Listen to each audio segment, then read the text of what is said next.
الحمد لله نحمده ونستعينه ونستغفره ونعوذ بالله من شرور أنفسنا ومن سيئات أعمالنا. من يهده الله فلا مضل له ومن يضلل فلا هادي له. وأشهد أن لا إله إلا الله وحده لا شريك له. وأشهد أن محمدا عبده ورسوله. يا أيها الذين آمنوا اتقوا الله حق تقاته ولا تموتن إلا وأنتم مسلمون. يا أيها الناس اتقوا ربكم الذي خلقكم من نفس واحدة وخلق منها زوجها وبث منهما رجالا كثيرا ونساء واتقوا الله الذي تساءلون به والأرحام إن الله كان عليكم رقيبا. يا أيها الذين آمنوا اتقوا الله وقولوا قولا سديدا يصلح لكم أعمالكم ويغفر لكم ذنوبكم ومن يطع الله ورسوله فقد فاز فوزا عظيما. أما بعد فإن خير الحديث كتاب الله وخير الهدي هدي محمد صلى الله عليه وسلم وشر الأمور محدثاتها وكل محدثة بدعة وكل بدعة ضلالة وكل ضلالة في النار. فقد قال الله تبارك وتعالى في كتابه المجيد والفرقان الحميد: أعوذ بالله من الشيطان الرجيم بسم الله الرحمن الرحيم.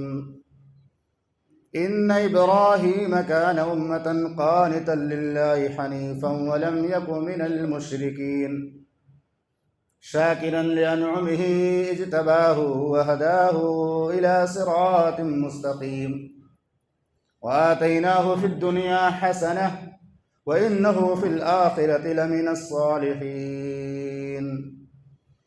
رب اشرح لي صدري ويسر لي أمري واحلل عقدة من لساني يفقهوا قولي رب زدني علما. سبحانك لا علم لنا إلا ما علمتنا إنك أنت العليم الحكيم.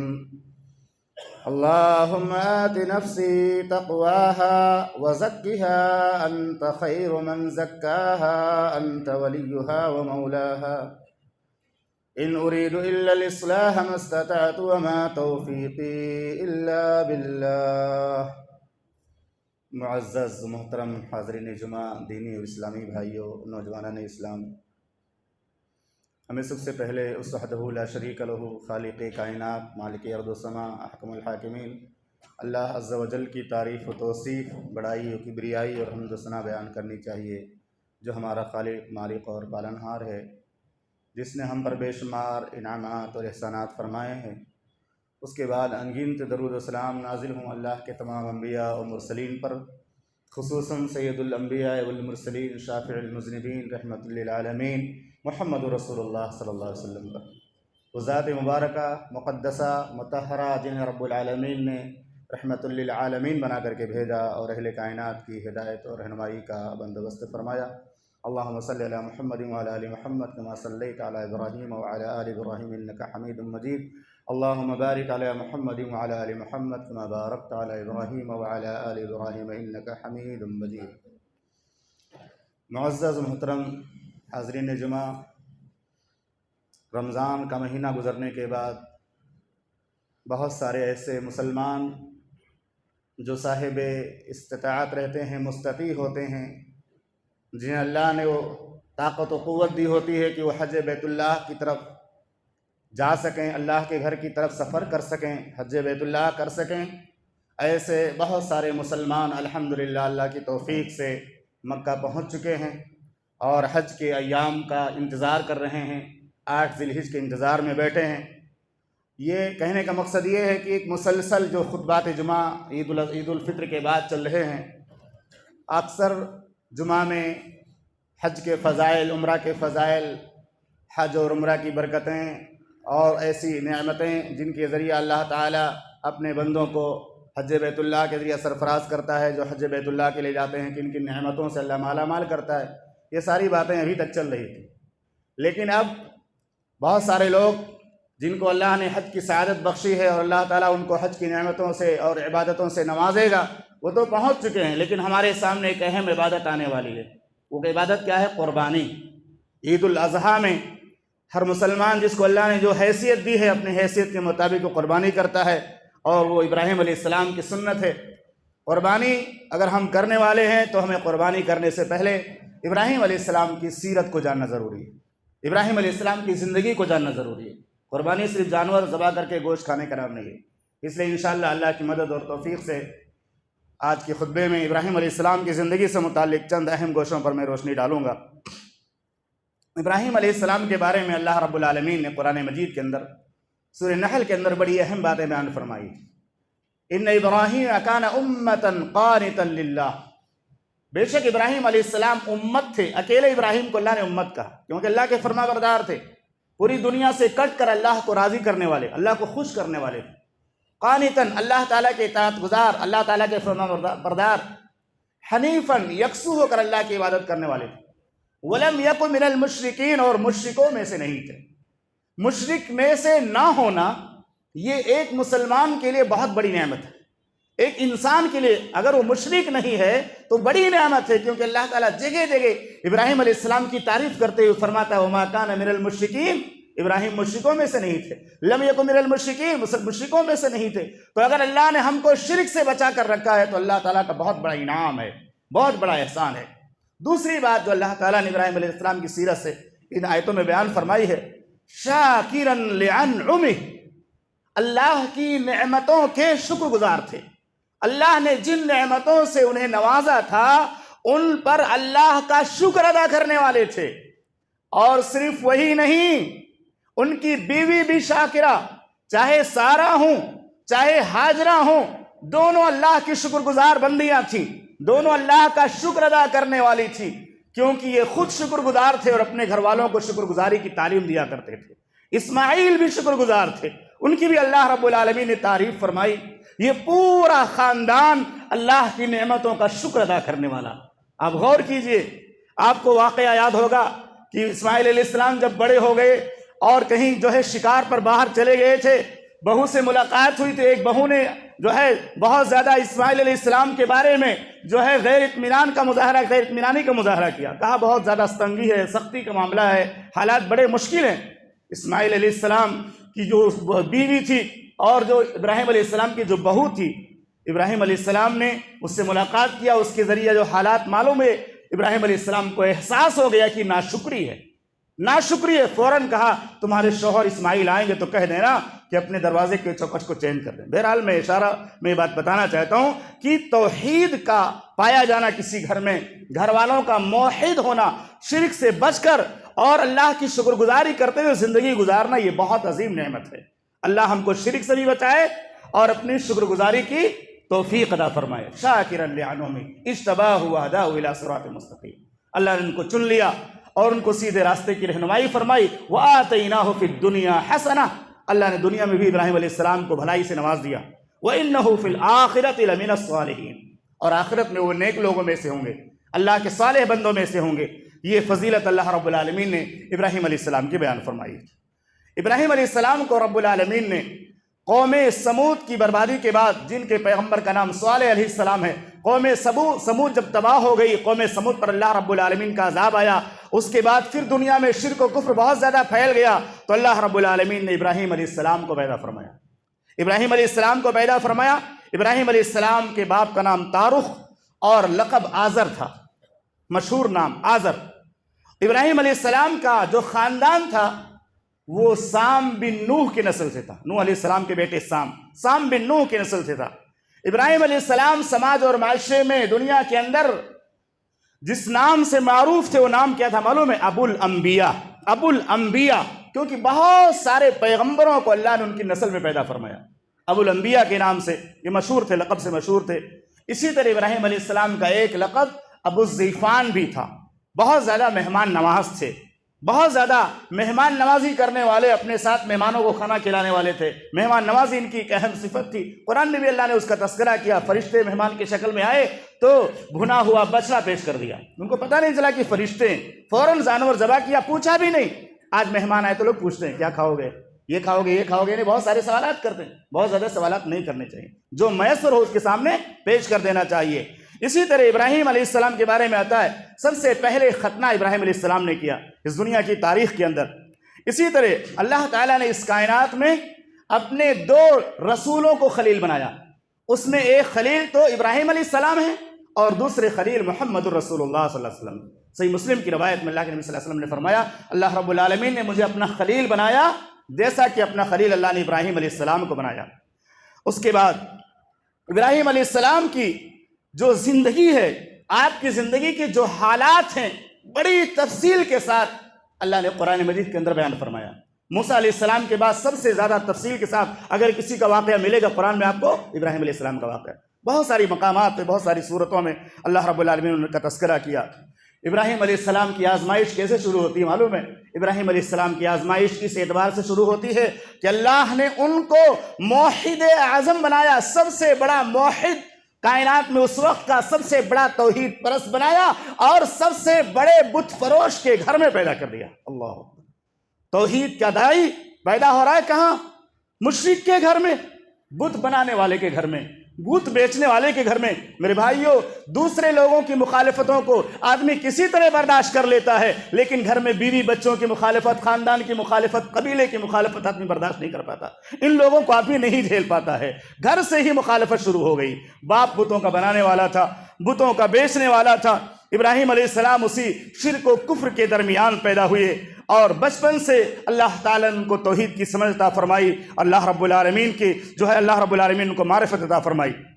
ابراہیم علیہ السلام نے جو دعوت کا آغاز کیا، سب سے پہلے باپ سے دعوت کا آغاز کیا اور کہا یا ابت لم تعبد ما لا يسمع ولا يبصر ولا يغني عنك شيئا۔ ابو جان، آپ ان بتوں کی پوجا کیوں کرتے ہو؟ ان بتوں کی عبادت کیوں کرتے ہو جو سنتے نہیں ہیں اور اسی طرح سے دیکھتے نہیں ہیں اور آپ کے کچھ کام بھی نہیں آ سکتے ہیں؟ ایک مقام پہ فرمایا اللہ رب العالمین نے، ابراہیم علیہ السلام نے کہا یا ابت لا تعبد الشیطان، اے ہمارے ابو جان، اے پیارے ابو جان۔ کتنا بہترین جملہ استعمال کیا ابراہیم علیہ السلام نے، یا ابتی، پیار اور محبت کا اظہار کرتے ہوئے، ہمارے پیارے ابو جان، لا تعبد الشیطان ان الشیطان کان للرحمن عصیا، آپ شیطان کی عبادت نہ کیجئے۔ یہ شرک کی جو تعلیم شیطان دے رہا ہے اس کی بات مت مانیے، شیطان یہ رحمان کا بہت بڑا نافرمان ہے۔ بہت ساری باتیں ابراہیم علیہ السلام نے کی۔ جب آزر سنتے سنتے پریشان ہو گیا، کیونکہ شرک والے کے سامنے توحید کا ایک جملہ بھی بولو گے تو ناراض ہو جائے گا۔ شرک والا توحید کی باتوں کو برداشت نہیں کر سکتا، توحید کی دعوت کو برداشت نہیں کر سکتا۔ کتنی جگہوں پہ آپ بہت سارے موضوعات پہ بات کر سکتے ہیں لیکن توحید پہ بات نہیں کر سکتے، شرک کے خلاف بات نہیں کر سکتے، سارے لوگ دشمن ہو جائیں گے، کیونکہ شرک والا توحید سے کبھی محبت نہیں کر سکتا۔ ابراہیم علیہ السلام نے بھی اپنے باپ کو سمجھایا، بہت ساری آیتوں کا تذکرہ اللہ نے قرآن میں کیا ہے۔ اور جب باپ بہت زیادہ پک گیا، غصے سے جب تل ملانے لگا، تو باپ نے کیا کہا معلوم ہے؟ اراغب انت عن آلہتی یا ابراہیم، اے ابراہیم کیا تو مجھے میرے معبودوں سے پھیرنا چاہتا ہے؟ میرے معبودوں سے تو دور کرنا چاہتا ہے؟ تو چاہتا ہے کہ میں اپنے معبودوں کی عبادت کرنا چھوڑ دوں؟ لئن لم تنتہی لارجمنک۔ باپ ہے باپ، باپ تو باپ ہوتا ہے، لیکن یہ باپ کتنا سخت مزاج ہے۔ بیٹا چونکہ توحید کی دعوت دے رہا ہے، باپ شرک پر زندگی گزار رہا ہے، باپ اس قدر بیٹے سے ناراض ہوا، کہنے لگا لئن لم تنتہی لارجمنک۔ اگر خیر منانی چاہتے ہو، اپنی خیر چاہتے ہو تو ان باتوں سے رک جاؤ، ہمارے معبودوں کو برا بھلا کہنا چھوڑ دو، ہمارے معبودوں کی برائی کرنا چھوڑ دو۔ لئن لم تنتہی، اگر باز نہیں آؤ گے تو میں پتھروں سے مار ڈالوں گا، تم کو سنگسار کر دوں گا، پتھروں سے مار مار کر تم کو ختم کر دوں گا۔ وَاحْجُرْنِ مَلِيًّا، اور ہماری نگاہوں سے چلے جاؤ۔ مفسرین نے لکھا ہے ہماری نگاہوں سے اوجھل ہو جاؤ، خیریت چاہتے ہو تو میں بڑے غصے میں ہوں، اگر یہاں سے تم بھاگے نہیں، یہاں سے چھوڑ کر مجھے گئے نہیں اور اپنی باتوں کو بار بار میرے سامنے پیش کرتے رہے تو تمہاری خیر نہیں ہوگی۔ اللہ اکبر! اتنا سخت مزاج باپ ہے، کتنی دھمکیاں دے رہا ہے۔ ابراہیم علیہ السلام کا اخلاق دیکھیے، ابراہیم علیہ السلام نے غصے کا مظاہرہ نہیں کیا، ابراہیم علیہ السلام نے کوئی غلط جملہ نہیں کہا، باپ کو برا بھلا نہیں کہا، گالیاں نہیں دی، بلکہ کیا کہا؟ سلام علیک، اے میرے باپ آزر، آپ پر اللہ کی سلامتی نازل ہو، آپ پر اللہ کی سلامتی نازل ہو، سلام علیک ساستغفر لک ربی انہ کان بی حفیا۔ ابو جان، آپ مجھے مارنے کی بات کرتے ہو، مجھے سنسار کرنے کی بات کرتے ہو، میں تو اللہ سے دعا کرتا ہوں اللہ میرے باپ آزر کی مغفرت فرما دے، اللہ میرے باپ آزر کی گناہوں کو بخش دے، ساستغفر لک ربی انہ کان بی حفیا۔ میں اپنے اللہ سے دعا مانگوں گا کہ اللہ میرے باپ کو بخش دے، میرا باپ بھی جو ہے گنہگار ہے اور میرا رب ایسا کرے گا، میرا رب میرے ساتھ بڑا فرمانبردار، بڑا جو ہے مہربان ہے، میرا رب بہت زیادہ رحم دل ہے، میرا رب رحم کرنے والا ہے۔ لیکن اللہ نے بعد میں منع کر دیا کہ شرک پر جو مر جائے اس کے حق میں مغفرت کی دعا نہیں کر سکتے۔ یہ دعوت تھی ابراہیم علیہ السلام کی جو انہوں نے اپنے باپ کے سامنے پیش کی۔ جب باپ سے ایک دم سے مایوس ہو گئے کہ ہماری باتوں کو نہیں مانے گا، ہر طرح سے سمجھایا، ہر طرح سے نصیحت کی، تو پھر قوم کے لوگوں کو بلایا، قوم کے لوگوں کے سامنے دعوت پیش کیا۔ پہلے گھر میں دعوت پیش کی، توحید کی، اس کے بعد قوم کے لوگوں کے سامنے کیا کہا؟ قوم کے لوگوں کے سامنے ابراہیم علیہ السلام نے بطور دلیل کے کہا، ایک دن جب رات کی اندھیرے میں ستارہ چمکنے لگا، ستارہ چمک رہا تھا، تو اپنی قوم کے لوگوں کو سمجھانے کے لیے کہا، یہ دیکھو ستارہ میرا رب ہے۔ یعنی کبھی کبھی آدمی کسی چیز کو مان لیتا ہے لوگوں کو سمجھانے کے لیے، کہا یہ ستارہ میرا رب ہے۔ اور جب ستارہ ڈوب گیا تو کہا میں ڈوبنے والے کو پسند نہیں کرتا، اے میری قوم کے لوگوں، تم ستارے کو رب کہتے ہو، یہ ستارہ تو ڈوب گیا، جو ڈوب جائے وہ رب نہیں ہو سکتا۔ اس کے بعد جو ہے چاند نکلا، فلما رأى القمر بازغا قال هذا ربی، اور جب چاند کو دیکھا تو کہا یہ میرا رب ہے۔ پھر چاند بھی ڈوب گیا تو کہا میری قوم کے لوگوں دیکھ لو، یہ چاند جس کو تم رب کہتے ہو یہ بھی ڈوب گیا، یہ بھی ڈوب گیا، اور جو ڈوب جائے وہ رب نہیں ہو سکتا۔ فلما افل قال ان لم يهدني ربي لاكونن من القوم الضالين، اور کہا کہ اگر میرے رب نے میری رہنمائی نہیں فرمائی تو میں گمراہوں میں سے ہو جاؤں گا۔ ایسا نہیں کہ وہ گمراہ میں سے ہو جاتے، یہ سمجھانے کا انداز تھا، ورنہ بہت پہلے اللہ کی طرف سے ان کو توحید کی معرفت مل چکی تھی، اسی لیے اپنے باپ سے کہا تھا کہ ان بتوں کی پوجا کیوں کرتے ہو، نفع نقصان کے مالک نہیں ہے، لیکن سمجھانے کا ایک انداز تھا۔ فلما رأى الشمس بازغة قال هذا ربي هذا اکبر، جب سورج نکلا شان میں آ کر، تاریکی کو نور بنا کر، جب بہت زیادہ روشنی سورج کی آ گئی، دنیا کے اندر چھا گئی، پورا عالم روشن ہو گیا، تو کہا ہذا ربی ہذا اکبر، یہ میرا رب ہے اور یہ میرا سب سے بڑا رب ہے، قوم کے لوگوں کو سمجھانے کے لیے کہ لوگ سمجھ جائیں کہ یہ تو بھی ہمارے جو ہے سورج کو رب مان گیا۔ لیکن جب سورج بھی ڈوب گیا، سورج ڈوب گیا، قال یا قوم انی بریء مما تشرکون، کہا اے میری قوم کے لوگوں، اللہ کے علاوہ تم جن کی بھی عبادت کرتے ہو تمام سے میں بری ہوں، اللہ تعالیٰ کے علاوہ جن کی تم بندگی کرتے ہو، اللہ کے ساتھ جن کو تم شریک کرتے ہو، میں تمام سے بری ہوں۔ اس کے بعد فرمایا، اللہ رب العالمین نے ان کا قول نقل کیا، انی وجہت وجہی للذی فطر السماوات والارض حنیفا، میں نے اپنا رخ اس اللہ کی طرف کر لیا ہے جو سورج کبھی پیدا کرنے والا، چاند کبھی پیدا کرنے والا، زمین کبھی پیدا کرنے والا، آسمان کبھی پیدا کرنے والا، ہمارا بھی خالق ہے، تمہارا بھی خالق ہے، سب کا خالق ہے۔ انی وجہت وجہی للذی فطر السماوات والارض حنیفا وما انا من المشرکین، یہ پیغام پیش کر دیا ابراہیم علیہ السلام نے، حجت پوری کر دی، وضاحت کے ساتھ بیان کر دیا کہ سورج بھی رب نہیں ہو سکتا، چاند بھی رب نہیں ہو سکتا، ستارے بھی رب نہیں ہو سکتے۔ اسی طرح ایک اور دن آیا، ایک اور دن کا واقعہ ہے کہ ایک دن ابراہیم علیہ السلام پھر اپنی قوم کو سمجھانے لگے، اپنی قوم کو بھی اور اپنے باپ کو بھی سمجھانے لگے۔ قرآن مجید میں رب العالمین نے فرمایا، وَإِذْ قَالَ لِأَبِيهِ وَقَوْمِهِ مَا هَذِهِ التَّمَاثِيلُ الَّتِي أَنْتُمْ لَهَا عَاكِفُونَ، اے میری قوم کے لوگو، اے میرے ابو جان، ان کی عبادت کیوں کرتے ہو؟ تم کو اس بات کا اقرار ہے نا کہ یہ نفع نقصان کے مالک نہیں ہے، یہ سن نہیں سکتے، یہ دیکھ نہیں سکتے، یہ بول نہیں سکتے، یہ نفع نقصان کا پہنچانے کی طاقت نہیں رکھ سکتے، تو پھر عبادت کیوں کرتے ہو؟ کوئی جواب نہیں ان کے سامنے جب آیا تو کیا کہا معلوم ہے؟ ان کا جواب اللہ نے قرآن میں ذکر کیا ہے، قالوا وجدنا آباءنا لها عابدین، جیسے مقلد لوگ جو ہے دلیل پیش کرتے باپ دادا کا دین ہے، باپ دادا سے چلا آ رہا ہے، کوئی دلیل جب ان کے سامنے پیش کرو اور جواب نہیں دے پاتے تو کیا کہتے ہیں؟ ہم کو چھوڑ دو، باپ دادا کا دین ہم نہیں چھوڑنے والے۔ انہوں نے بھی یہی جواب دیا کیا کہا؟ قالوا وجدنا آباءنا لها عابدین، کہا کہ ہم نے اپنے باپ دادا کو اسی پر پایا ہے، اس کی عبادت کیا کرتے تھے۔ تو ابراہیم علیہ السلام نے کہا کان کھول کر سن لو، تم بھی گمراہ ہو، تمہارے باپ دادا بھی گمراہ تھے، تم بھی گمراہ، تمہارے باپ دادا بھی گمراہ تھے۔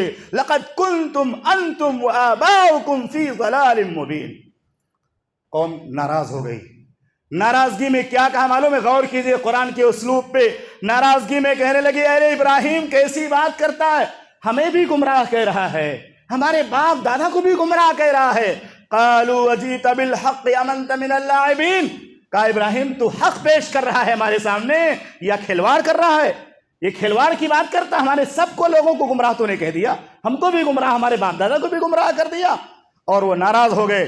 قال ربکم رب السماوات والارض والذی فطرہن، پھر ابراہیم علیہ السلام نے یقین کے ساتھ کہا سن لو، پھر میں یہ بات دہراتا ہوں، تمہارا رب، ربکم رب السماوات والارض، تمہارا رب وہی ہے جو آسمانوں کا رب ہے، تمہارا رب وہی ہے جو زمینوں کا رب ہے، الذی فطرہن، جس نے ساری کائنات کو، آسمان و زمین کو پیدا کیا ہے، وَأَنَا عَلَى ذَلِكُم مِّنَ الشَّاهِدِينَ، اور میں اس پر گواہی دینے والوں میں سے ہوں۔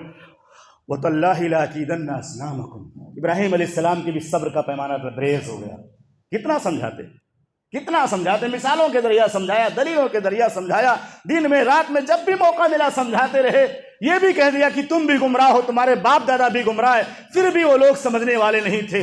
ایک قوم کی تیوہار کا وقت آیا، میلے کا وقت آیا، ابراہیم علیہ السلام نے اپنے جی میں آہستہ سے کہا تاللہ لأکیدن اصنامکم، تم ایسے باز نہیں آؤ گے، یہ بات تم کو سمجھ ہی میں نہیں آئے گی کہ یہ نفع نقصان کے مالک نہیں ہے۔ جب میں ان کو توڑ دوں گا، ٹکڑے ٹکڑے کر دوں گا، ریزہ کر دوں گا، تب تم کو ہو سکتا ہے بات سمجھ میں آ جائے، میں ان سب کو توڑ ڈالوں گا۔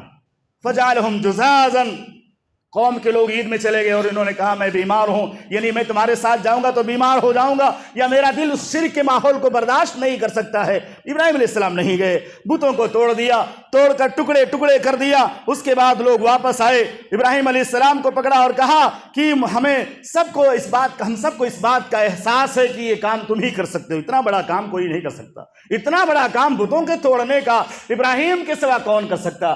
کچھ لوگوں نے کہا ہم نے سنا ابراہیم نے اس کا تذکرہ برے انداز میں کیا تھا بتوں کا، اور کرتا رہتا ہے کہ بت نفع نہیں دیتے، نقصان نہیں دیتے، اور جو ہے کسی مصیبت میں کام نہیں آ سکتے۔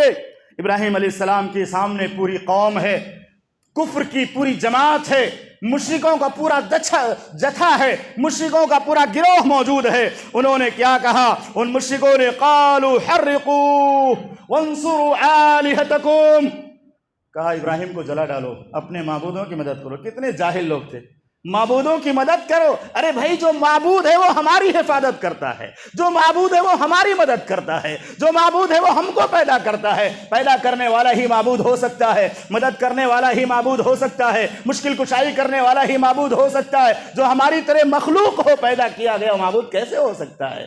لیکن ان جاہلوں کو بات سمجھ میں نہیں آئی۔ قالوا حرقوه وانصروا آلہتکم ان کنتم فاعلین، کہا اس کو جلا دو۔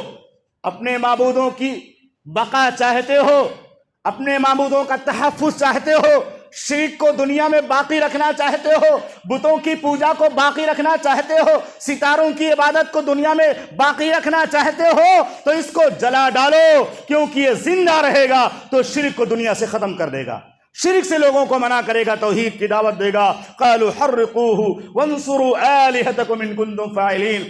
پوری تاریخ موجود ہے، مفسرین نے بڑی تفصیل کے ساتھ اس واقعے کو ذکر کیا۔ اتنی آگ بھڑکائی گئی، اتنی آگ دہکائی گئی کہ اس آگ کے اوپر سے فضا میں بھی کوئی پرندہ اگر اڑتا تھا تو اس گرمی سے نیچے گر جاتا تھا اور اس آگ میں جل کر مر جایا کرتا تھا۔ سوال یہ پیدا ہوا، اتنی بھڑکتی ہوئی آگ ہے، آگ کے قریب کوئی جا نہیں سکتا ہے، ابراہیم کو اس آگ میں ڈالنا ہے، کیسے ان کو ڈالا جائے؟ تو منجنیق تیار کی گئی، منجنیق کے ذریعہ ابراہیم علیہ السلام کو اس آگ میں ڈالا گیا۔ بہرحال مختصر یہ کہ ابراہیم علیہ السلام کے بارے میں مفسرین نے لکھا ہے کہ اس وقت ابراہیم علیہ السلام نے یہ دعا پڑھی، حسبی اللہ ونعم الوکیل، حسبی اللہ ونعم الوکیل۔ جب سمجھ گئے کہ یہ لوگ ہم کو آگ میں ڈال ہی دیں گے تو اللہ تعالیٰ سے دعا مانگی اور اللہ کا نام لیا اور کہا اللہ میرے لیے کافی ہے، تم سب کچھ نہیں کر سکتے جب تک ہمارا اللہ نہیں چاہے گا۔ حسبی اللہ و نعم الوکیل۔ اللہ رب العالمین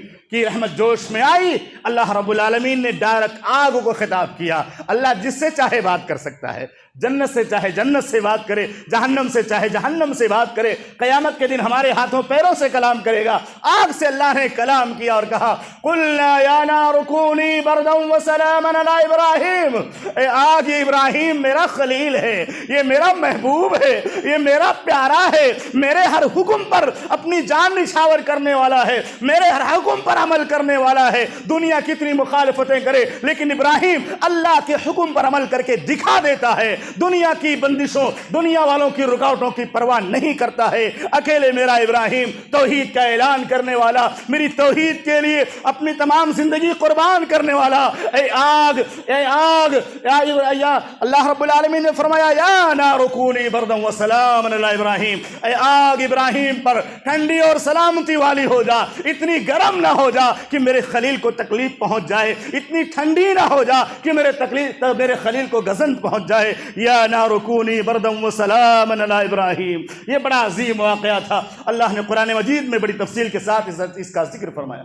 شاعر کہتا ہے نار نمرود میں ڈالے گئے جس وقت خلیل، نار نمرود میں ڈالے گئے جس وقت خلیل، پھول بن بن کے شراروں نے بدن چوم لیا۔ وہ آگ پھول بن گئی، وہ آگ گل بن گئی، گل و گلزار بن گئی، اور اللہ تعالیٰ نے ان کی حفاظت فرمائی، ذرا بھی ان کو تکلیف لاحق نہیں ہوئی۔ یہ ہے اللہ کی قدرت کہ اللہ رب العالمین جس کو بچانا چاہے اس کو کوئی مار نہیں سکتا ہے۔ اللہ نے ابراہیم علیہ السلام کی حفاظت فرمائی۔ اس کے بعد ابراہیم علیہ السلام جب انہوں نے دیکھا کہ یہ لوگ ہماری بات کو ماننے والے نہیں ہیں، تسلیم کرنے والے نہیں ہیں، تو ابراہیم علیہ السلام نے ہجرت کی، اور ہجرت کرنے کا تذکرہ اللہ نے قرآن میں فرمایا وقال انی ذاہب الی ربی سیہدین۔ بہت ساری ہجرتیں کی ہیں۔ وہ مصر کی طرف جو ہے ایک مرتبہ سفر کرتے ہوئے جا رہے تھے۔ مصر کا واقعہ بخاری میں موجود ہے کہ وہ ایک بادشاہ تھا، جو مصر کا جو فرعون، مصر کے بادشاہ کو فرعون ہی کہا جاتا تھا، وہ اتنا بڑا ظالم بادشاہ تھا کہ جب بھی کوئی آدمی گزرتا اور اس کے ساتھ خوبصورت بیوی ہوتی تو وہ ظالم اس کو چھین لیا کرتا، اس کو چھین لیا کرتا تھا۔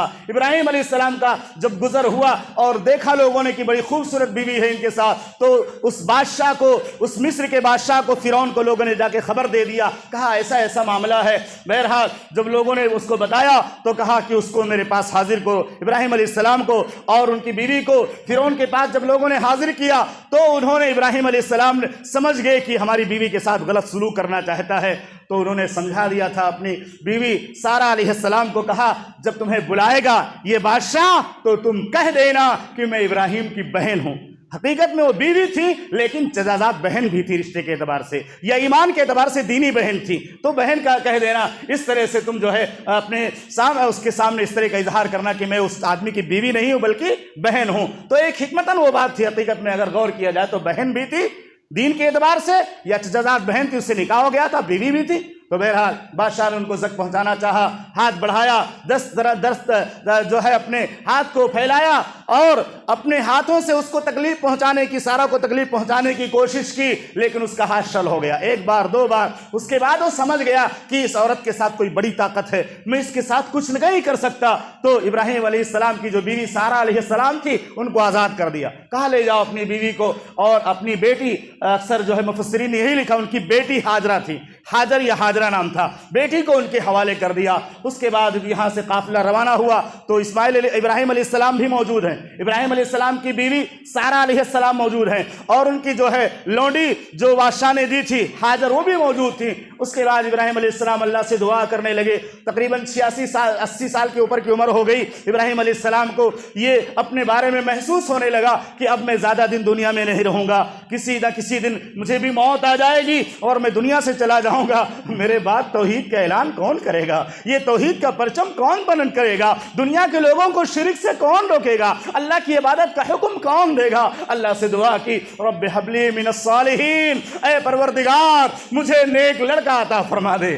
ان کی بیوی جو سارہ تھی وہ بھی بہت محبت کرنے والی ابراہیم علیہ السلام، بڑی خوبصورت بھی تھی، بڑی وفا شعار بھی تھی، شکر گزار بھی تھی۔ شوہر کو دیکھا کہ یہ بچے کی جو ہے آرزو میں اللہ سے دعا مانگ رہے ہیں، بچے کی آرزو میں اللہ سے دعا مانگ رہے ہیں، اور انہوں نے دیکھا میں تو بوڑھی ہو چکی ہوں، یہ جوان ہے، ہاجرہ جو جوان ہے، تندرست ہے، صحیح سالم ہے، اس کے اندر کوئی پرابلم نہیں، کوئی بیماری نہیں، انہوں نے کہا ابراہیم اس سے شادی کر لیجئے، یہ حاجرہ جو ہے، یہ حاجر جو ہے، اس سے آپ نکاح کر لیجئے، ہو سکتا ہے اللہ تعالیٰ تم کو اس سے اولاد دے دے، آپ کو ان اولاد کی نعمت سے نواز دے۔ ان کی نیت اچھی تھی، اللہ تعالیٰ کے پیغمبر ابراہیم سے بھی محبت کرنے والی، بہت زیادہ الفت کرنے والی تھی۔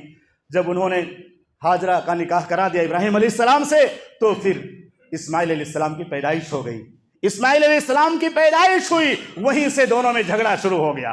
غیرت جو آتی ہے نا، عورتوں کی جو غیرت ہوتی ہے کہ میرے شوہر میں کوئی شریک نہیں ہو سکتی، کیسے شریک بھی ہو گئی ہے اور اس کے ہاں بچہ بھی ہو گیا، میرے پاس بچہ بھی نہیں ہے۔ اولاد ہونے کی وجہ سے اور زیادہ ان کو غصہ آتا تھا۔ بعض مورخین نے اور سیرت نگاروں نے لکھا ہے کہ ایک دن غصے میں، یہ تاریخی روایت ہے میں ذکر کر رہا ہوں، ایک دن غصے میں سارہ نے کہا ارے یہ جو ہے حاجرہ ایسی ہے ویسی ہے، میں غصے میں، انہوں نے کہا میں اس کے کان اور ناک کاٹ ڈالوں گی، میں اس کو چھوڑوں گی نہیں۔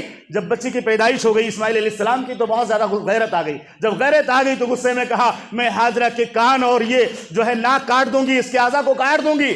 بعد میں غصہ ٹھنڈا ہو گیا تو پریشان ہو گئی، کہا یہ بھی جو ہے ہمارے جو ہے شوہر کی بیوی ہے، حاجر بھی، اور یہ پہلے لونڈی تھی، ابھی ہمارے شوہر کی یہ بھی بیوی ہو گئی ہے، اور میں نے قسم کھا لیا ہے کہ اس کے کان کاٹوں گی اور اس کی ناک بھی کاٹ دوں گی۔ ابراہیم علیہ السلام سے مسئلہ پوچھا۔ آج کل عورتوں کا غصہ ٹھنڈا بھی نہیں ہوتا، ان کا تو ٹھنڈا ہو گیا تھا، غصہ ٹھنڈا ہو گیا، پشیمان ہو گئی تو پوچھنے لگی اللہ کے پیغمبر اب میں کیا کروں؟ اس کا کان کاٹنے کی قسم، ناک کاٹنے کی قسم کھائی، قسم کا کفارہ کیا ہے، قسم پوری کیسے ہوگی؟ تو ابراہیم علیہ السلام نے کہا ایسا کرو، اس کان میں سوراخ کر دو، ناک میں سوراخ کر دو اور کوئی زیور پہنا دو، تمہارا قسم بھی پورا ہو جائے گا اور اس کا کان کٹنے سے اور ناک کٹنے سے بچ بھی جائے گی۔ ابراہیم علیہ السلام کے کہنے کا مطابق مورخین نے لکھا ہے جب انہوں نے کان میں بالی پہنائی حاجرہ کو اور ناک میں جو زیور تھا وہ پہنایا تو اور خوبصورت ہو گئی، اور زیادہ اچھی لگنے لگی۔ اس کے بعد جب بہت زیادہ معاملہ پیچیدہ ہو گیا تو اللہ نے خود حکم دے دیا، کہا ان دونوں کو الگ کر دو، دونوں ایک ساتھ نہیں رہ سکتی، دونوں کا ایک ساتھ رہنا ممکن نہیں ہے۔ اس کے بعد ابراہیم علیہ السلام حاجر علیہ السلام کو لے کر کے مکہ جاتے ہیں اور وہاں چھوڑ کر کے اللہ رب العالمین سے دعا کرتے ہیں ربنا انی اسکنت من ذریتی بواد غیر ذی زرع عند بیتک المحرم، کہ پروردگار ثنیہ کے جو ہے جگہ پر وہاں دعا کرتے ہوئے اللہ سے کہتے ہیں کہ پروردگار میں نے اپنی ذریت کو، اپنی بیوی اور بچے اسماعیل کو یہاں پہ چھوڑا۔ ایک بڑی آزمائش تھی، آرزوؤں تمناؤں کے بعد تقریباً 86 سال کی عمر میں پیدا ہوئی اسماعیل علیہ السلام، اس بڑھاپے کی عالم میں کتنا پیار رہا ہوگا اسماعیل سے، کتنی محبت اسماعیل سے رہی ہوگی۔ اللہ نے کہا ابراہیم اگر میری محبت زیادہ غالب ہے، اس بچے سے زیادہ تم مجھ سے پیار کرتے ہو نا، اس کو چھوڑ دو مکہ میں لے جا کر کے، وہاں جہاں کوئی آبادی نہیں، کوئی پانی نہیں، انسان کا، جانور کا، پرندوں کا گزر ہونے والا نہیں، وہاں لے گئے، چھوڑ دیا اور اللہ سے دعا کی رب العالمین ربنا انی اسکنت من ذریتی بواد غیر ذی زرع عند بیتک المحرم، ہم نے ان کو یہاں اس لیے چھوڑا ہے تاکہ یہ نماز قائم کرنے والے بنے اور تیری عبادت کرنے والے بنے۔ فجعل فئدۃ الناس تہوی الیہم، اے اللہ لوگوں کے دل پھیر دے اس گھر کی طرف، لوگوں کے دلوں میں اس گھر کی محبت پیدا فرما دے، وارزقہم من الثمرات، اور پھلوں سے ان کو روزی دے۔ بہرحال جب وہاں سے واپس ہونے لگے ابراہیم علیہ السلام تو حاجرہ پیچھے پیچھے دوڑ رہی ہے اور پوچھ رہی ہے یا ابراہیم این تذهب تترکنا بهذا الوادی، بخاری کے الفاظ ہیں کہ اے ابراہیم یہاں اس وادی میں جہاں کوئی پہاڑوں کی جگہ کوئی چیز ہی نہیں ہے، پہاڑوں کے علاوہ زندگی کے اسباب کوئی مہیا ہی نہیں ہے، صرف پہاڑ ہی پہاڑ ہیں، یہاں چھوڑ کر کہاں جا رہے ہو؟ ابراہیم علیہ السلام آگے آگے جا رہے ہیں، پیچھے سوال کر رہی ہیں۔ ابراہیم علیہ السلام نے جب جواب نہیں دیا تو پھر یہ بھی کہنے لگی کہ اے ابراہیم کیا ہم سے ناراض ہو کر چھوڑ کر جا رہے ہو؟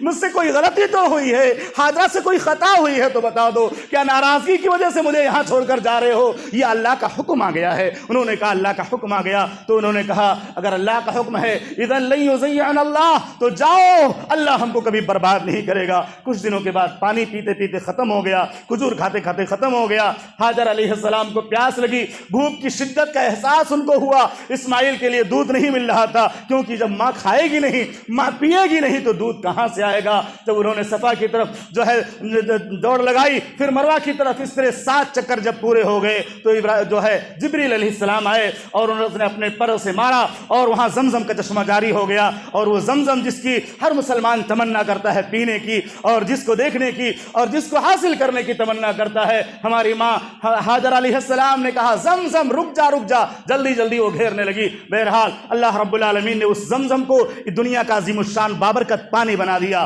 اس کے بعد ابراہیم علیہ السلام کی یہ ایک بڑی آزمائش تھی کہ بچے سے جدا کر دیا۔ پھر اسماعیل علیہ السلام جب 12-13 سال کے ہو گئے اور جو ہے چلنے پھرنے کے لائق ہو گئے، آپ جوڑیے 86 سال کی عمر میں اگر پیدا ہوئے، 13 سال اور جوڑیے، 86 اور 10 96 اور 3 99، تقریباً 100 سال کے قریب ہو گئے ابراہیم علیہ السلام۔ پھر اللہ نے خواب دکھایا، کہا ابراہیم ایک اور آزمائش ہے، اور ان ھذا لہو البلاء المبین۔ اللہ نے کہا اے ابراہیم یہ میں کہتا ہوں یہ بڑی آزمائش ہے۔ اور اللہ رب العالمین کا قول ذکر کیا کہ انہوں نے خواب میں دیکھا، کہا فلما بلغ معه السعي قال يا بني اني ارى في المنام اني اذبحك فانظر ماذا ترى۔ جب بچہ دوڑنے دھوپنے کے لائق ہو گیا، چلنے پھرنے کے لائق ہو گیا، ہاتھ بٹانے کے لائق ہو گیا، ابراہیم علیہ السلام نے خواب دیکھ لیا، کہا کہ میں اپنے بچے کو اپنے ہاتھوں سے ذبح کر رہا ہوں۔ بچے اسماعیل کو بلایا اور کہا اللہ کی طرف سے خواب مجھے آیا ہے، یہ اشارہ ملا ہے کہ میں تمہیں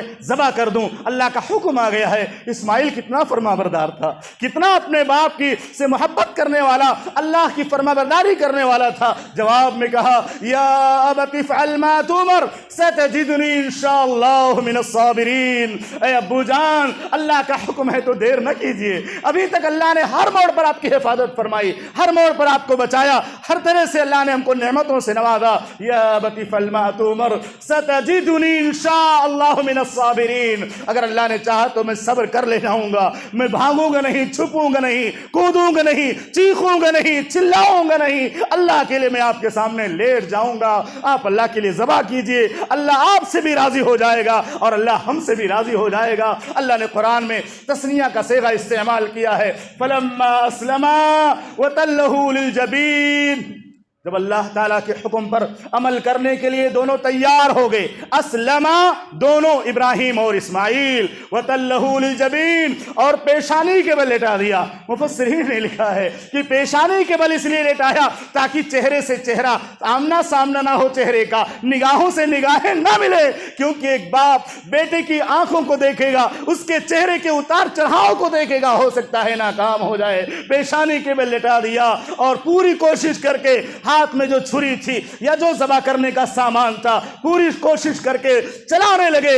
ایک باپ جو تقریباً 100 سال کا ہے، اس کے نیچے 13 سال کا بچہ، معصوم بچہ، فرمانبردار بچہ، خوبصورت بچہ، منموہنے والا بچہ لیٹا ہوا ہے، اس کی کوئی غلطی نہیں ہے، اللہ کا حکم آ گیا ہے، وہ چھری پھیر رہا ہے، ذبح کرنے کی پوری کوشش ابراہیم علیہ السلام کر رہے ہیں۔ فلما اسلما وتلہ للجبین ونادیناہ اے یا ابراہیم۔ اللہ نے خود آواز دیا۔ اللہ چاہتا تو جبریل کو بھیج سکتا تھا، چاہتا تو فرشتے کو بھیج سکتا تھا، چاہتا تو وہی نازل کر سکتا تھا، لیکن اللہ نے قرآن میں ذکر کیا وَنَادَيْنَاهُ۔ اللہ کہتا میں نے اس آواز دیا، میں نے بلایا ابراہیم کو، میں نے خطاب کیا ابراہیم کو، مخاطب کر کے کہا یا ابراہیم قد صدقت الرؤیا، ٹھہر جاؤ، رک جاؤ، بس کرو، تم نے خواب کو سچ کر دکھایا۔ اِنَّا كَذَلِكَ نَجْزِي الْمُحْسِنِينَ۔ جنت سے دمبا آیا، جانور آیا، ذبح کیا گیا، اسماعیل کو ہٹایا گیا۔ اس کے بعد اللہ رب العالمین نے فرمایا ان ھذا لہو البلاء المبین۔ یہ بہت بڑی آزمائش تھی، بہت بڑی آزمائش، چھوٹی آزمائش نہیں۔ آج جو لوگ اپنے گھروں میں بکروں کو، بکریوں کو، بھیڑ دمبوں کو 1-1 سال پالتے ہیں نا، وہ ہمارے اشارے پہ پیچھے چلتا ہے نا، اس کے گلے پہ چھری پھیرتے ہوئے آنکھیں نمناک ہوتی ہیں، آنکھیں اشکبار ہو جاتی ہیں، ان سے بھی پیار ہو جاتا ہے۔ وہ تو ایک بیٹا تھا اور وہ بھی خوبصورت بیٹا، فرمانبردار بیٹا۔ یہ اللہ رب العالمین کے خلیل ابراہیم علیہ السلام کی زندگی کا مختصر تذکرہ میں نے اللہ کی مدد اور اس کی توفیق سے کیا۔ اللہ سے دعا ہے کہ رب العالمین ہم تمام مسلمانوں کو بھی ابراہیم علیہ السلام کی سیرت کو پڑھنے، سمجھنے، اس کے مطابق زندگی گزارنے کی توفیق عطا فرما، کیونکہ اللہ تعالیٰ نے جس طرح محمد رسول اللہ صلی اللہ علیہ وسلم کی زندگی کو ہمارے لیے اسوہ بنایا، ابراہیم علیہ السلام کی زندگی کو بھی اسوہ اور نمونہ قرار دیا کہ وہ بھی تمہارے لیے نمونہ ہے۔ اے رب العالمین پوری دنیا میں مسلمانوں کو توحید کو سمجھنے کی توفیق عطا فرما، پوری دنیا کے مسلمانوں کو لا الہ الا اللہ محمد رسول اللہ کے تقاضوں کو پورا کرنے کی توفیق عطا فرما، پوری دنیا کے مسلمانوں کو دشمنوں اور حاسدوں کے شر سے بچا، پوری دنیا کے مسلمانوں کو امن و امان نصیب فرما۔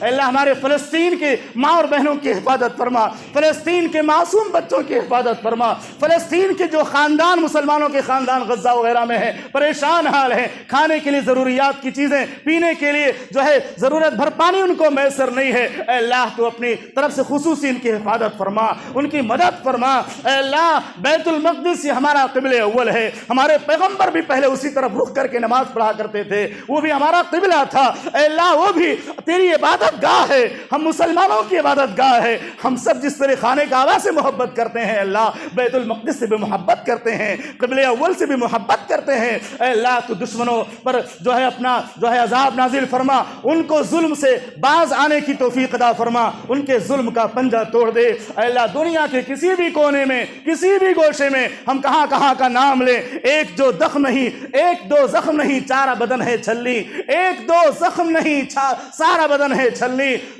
درد پہ سارا پریشان ہے کہاں سے نکلے، کس کس زخم کا ہم جو ہے اللہ تجھ سے شکوہ کریں، کس کس مصیبت کے شکوہ کریں، ہمارے اس ملک کے اندر بھی اللہ ہم کو امن کی زندگی نصیب فرما، اس ملک کے فضا کو امن و امان کی فضا بنا دے، اس ملک میں اللہ تمام لوگوں کو تمام انسانوں کو الفت اور محبت کے ساتھ مل کر زندگی گزارنے کی توفیق عطا فرما، اے اللہ ہم میں سے جن لوگوں کو بھی تو نے جو ہے قربانی کی استطاعت دی ہے طاقت دی ہے، اے اللہ اخلاص کے ساتھ سنت کے مطابق قربانیاں کرنے کی توفیق عطا فرما، اے اللہ ہماری زندگیوں کی ہمیں اہمیت کو سمجھنے اور زیادہ سے زیادہ عبادت کرنے عمل صالح کرنے کی توفیق عطا فرما، اے اللہ جو مسلمان بھائی دنیا سے رخصت ہو گئے ایمان کے ساتھ سب کی مغفرت فرما، اور ہم سب کو اپنی آخرت کی اور موت کی تیاری کرنے کی توفیق عطا فرما اور ایمان کے ساتھ موت نصیب فرما، آمین وآخر دعوانا الحمد للہ رب العالمین۔ بارک اللہ لنا ولکم فی القرآن العظیم ونفعنی وإیاکم بالآیات والذکر الحکیم، انہ تعالی جواد کریم ملک الرؤوف الرحیم۔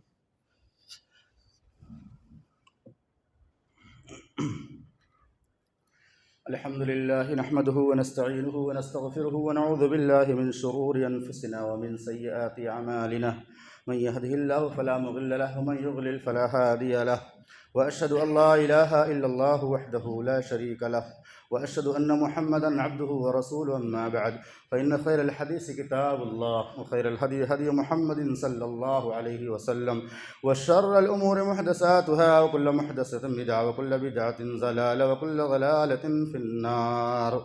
فقد قال الله تبارك وتعالى في كتابه المجيد الفرقان الحميد، أعوذ بالله من الشيطان الرجيم، بسم الله الرحمن الرحيم، إن الله وملائكته يصلون على النبي يا أيها الذين آمنوا صلوا عليه وسلموا تسليما، اللهم صل على محمد وعلى آل محمد كما صليت على إبراهيم وعلى آل إبراهيم إنك حميد مجيد، اللهم بارك على محمد وعلى آل محمد كما باركت على إبراهيم وعلى آل إبراهيم إنك حميد مجيد، اللهم انصر نصر دين محمد صلى الله عليه وسلم واجعلنا منهم، واخذل من خذل دين محمد صلى الله عليه وسلم ولا تجعلنا منهم، عباد الله رحمكم الله، إن الله يأمر بالعدل والإحسان وإيتاء ذي القربى وينهى عن الفحشاء والمنكر والبغي يعظكم لعلكم تذكرون، اذكروا الله يذكركم وادعوه يستجيب لكم، وذكر الله أكبر، الله يعلم ما تصنعون۔